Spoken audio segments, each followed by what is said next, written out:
It is my great pleasure to introduce the none other than Professor William Carroll, fondly known as Bill Carroll, our president, to talk about World Brain Day 2021.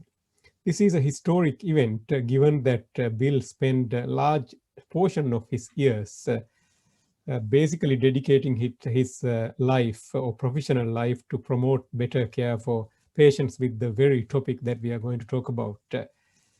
Bill, I'm sure you are pretty excited to have your heart and soul in the disorder of the brain that will be dedicated to the World Brain Day 2021. Without further ado, let me invite you to the audience and the talk to our membership and members about the importance of World Brain Day 2021, why multiple sclerosis is such an important topic to talk about. Thank you, Tissa. I'm delighted to have this opportunity to speak to you at the beginning of this World Brain Day campaign. This will be the 8th World Brain Day that we've held. Previous World Brain Day campaigns have addressed successively brain health in 2014, epilepsy in 2015, brain health and aging in 2016, stroke in 2017, clean air in 2018, migraine in 2019, and Parkinson's disease last year in 2020. World Brain Day is one of the most important events in the calendar of the World Federation of Neurology, and this year is no exception. As Tissa has said, for 2021, the World Brain Day will feature multiple sclerosis mainly, and we're delighted to have MS International Federation as partners for this campaign. Again, we are grateful for the efforts of our media partner, Yakety Yak, who helped us reach more than 50 million people in 2020. And furthermore, we remain hopeful that the World Health Organization will also join this year's 2021 World Brain Day campaign. As Tissa has also mentioned, there is an important message for multiple sclerosis and this World Brain Day. That is that multiple sclerosis can be stopped or halted with early treatment using the most effective medications. Even with less effective medications, when they are given early in the course of the disease process, disability can be reduced appreciably. The 2021 campaign will also highlight the importance of education in the recognition of multiple sclerosis in its early stages, of the access to medications for all who need them, and the value of advocating these matters strongly. I urge you all to attend the opening webinar, view the World Federation of Neurology or MS International Federation websites, access the toolkits available there, and use them or their derivatives to promote the need and the ability to stop multiple sclerosis in your location. Thank you. Bill, thank you so much for those positive news items. I got few questions for you. Sorry to get you immediately on the ball. You said the useful and fascinating news item. I was delighted to hear that World Health Organization is partnering with World Brain Day this year, hopefully from this year onwards. Tell us a little bit more about this for our membership. Well, I think the World Health Organization understands that multiple sclerosis is an important neurological disease, and they are keen to be involved in advocacy for neurological diseases generally. You will know, many may not know though, that recently the World Health Organization passed a resolution looking to set up a global action plan to handle, if you like, neurological disorders as well as epilepsy. So this action plan is designed to be able to promote the importance of treatment throughout the life course of people who have neurological disorders, to prevent neurological disorders wherever possible, and to improve the care of those who have neurological disorders from whenever they may be afflicted by them. So this is a new approach for the World Health Organization, and it's really, really heartening to see them join with organizations such as ours to do this kind of advocacy work. They will be a fantastic partner for the World Brain Day and for all the other initiatives that people and organizations similar to ours engage in. Bill, thank you for that. We have all been challenged in an unprecedented way with well over 101 million stroke survivors worldwide at the moment, and possibly well over 150 million COVID-19 survivors worldwide. As you very well know, neuroinflammation is critically important in both these disorders and almost all other neurological disorders. But having spent a large chunk of your professional life promoting better care for multiple sclerosis, I remember vividly during my medical student days, there was absolutely no treatment for many neurological disorders, let alone multiple sclerosis. You bring hope and positive news on the back of multiple sclerosis for broader neurological disorders.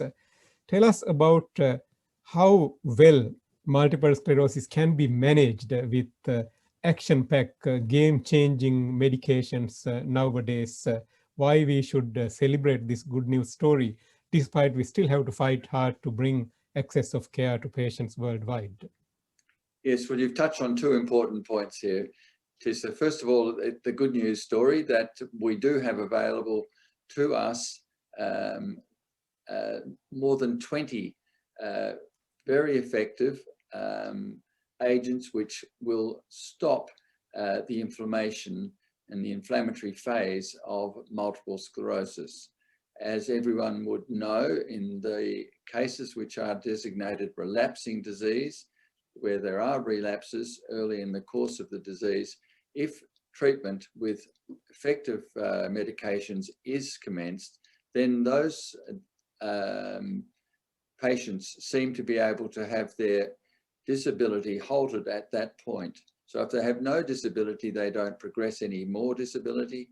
And if they have limited disability, any worsening is by and largely halted. The problem is that not all can access those medications, which is the second point you raise. So on the first count, we have to let people know that access to medications does stop the disease, and if not stop it, then significantly slow it down and reduce the level of disability. The second most important point is that we must make these medications available to everyone who needs them. And that's a big problem, but we cannot do it without letting everyone know what benefit there is in having access to them. So we believe, that is the World Federation of Neurology, through the World Brain Day, will be able to promote this to governments and health ministers and people throughout the world so that they can actually help advocate to make these medications available to people who need them. Bill, thank you. We both know that our members representing all national neurological associations worldwide are doers, movers, and shakers. And World Brain Day is the ideal platform for them to use our toolkit and keep advocating to bring the best care for their patients. What else they need other than multiple sclerosis, given the plethora of improvement that we have made over the last decade or so in the realm of therapeutics. Remind our viewers how they can access our material, and also remind our viewers that World Brain Day campaign now we run over a protracted course of time so that they can continue to advocate from now to the 22nd of July, where you mentioned the webinar, the invitation, and then perhaps World Congress Neurology, and then ECTRIMS later in October. Yes, thanks, Tissa. So in the last few years, we have decided to run a more prolonged campaign to make the most of promoting the importance of the different diseases which we highlight. And with multiple sclerosis, it'll be no different. So it starts on July 22nd, which is the anniversary of the foundation of the World Federation of Neurology. And it'll begin with a webinar and the material available on the websites of both the World Federation of Neurology and Multiple Sclerosis International Federation. Those websites will have toolkits available for people who wish to access them and use that material to make their own promotional activity to their own country or region. This is really important so that people all over the world can join in this campaign and make sure that it is not just a top-down event, but it is a bottom-up event also. Most important if you're trying to spread this message. It will run through, as you've indicated, through till October. There are 2 events in October. Early in October, the World Congress of Neurology will be held, and a little later in October will be the ECTRIMS, the European Committee for the Treatment, Research and Investigation into MS, the European one. So that's a big meeting also. Both that and the World Congress of Neurology will be fitting sites for the finale of this campaign for this year. Bill, your leadership throughout the last couple of years, the running the back-to-back successive World Brain Day campaigns and rest of the other academic activities have been unparalleled and the excellent. So I thank you so very much on behalf of all our colleagues from all over the world for your continuous leadership and support to bring the best care for our patients. And thank you very much for giving us some time in the middle of your busy schedule to talk about World Brain Day today.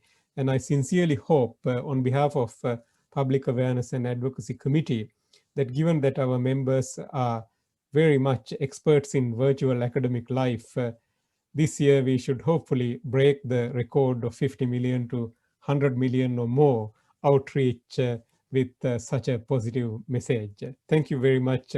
Have a great day. Thank you for the opportunity, Tessa, and good luck to all.